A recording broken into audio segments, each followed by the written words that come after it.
तो वो कहा करते थे कि ये आकाशवाणी है, अब आप समाचारों में हिंदी सुनिए। आज आप सारे चैनल्स, सारी चीजें देखिए, आज वो जबान बदल चुकी है। खूबसूरती से बोलते हैं, बाद वक्त तो बहुत बदसूरती से भी बोलते हैं, बल्कि ज्यादा तो ऐसे होता है हालातों जज्बातों बहुत चीजें, लेकिन वो ये बोलते हैं और ये समझ कर बोलते हैं कि ये उनकी जबान है, वो उसे बोल रहे हैं।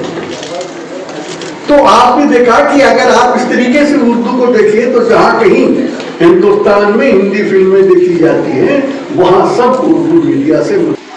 मैं आप में से बहुत से लोग थे होंगे, मैं भी गया हूँ, यूरोप में भी गया हूँ, अमेरिका में भी गया हूँ, कनाडा, सब में यही उर्दू जिसकी मैं बात कर रहा हूँ, ये उर्दू सबसे ज्यादा समझी उर्दू है।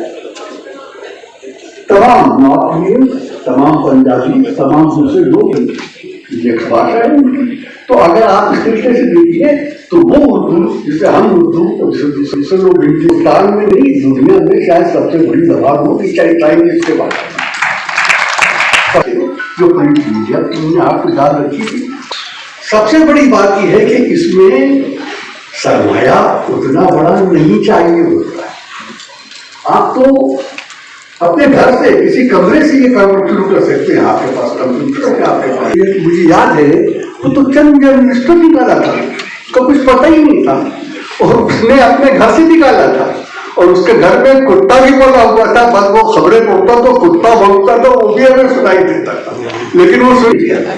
मुझे याद है मेरे कुछ दलित फ्रेंड्स थे, तो उन्होंने एक मीडिया पर वो बगैर पहले किसी को इंटरव्यू करने गया तो उसको हाथ पड़ गया। आज वो मीडिया जो है वो ऐसा नहीं कि बहुत बड़ा मीडिया, लेकिन वो सेल्फ सफिशिएंट।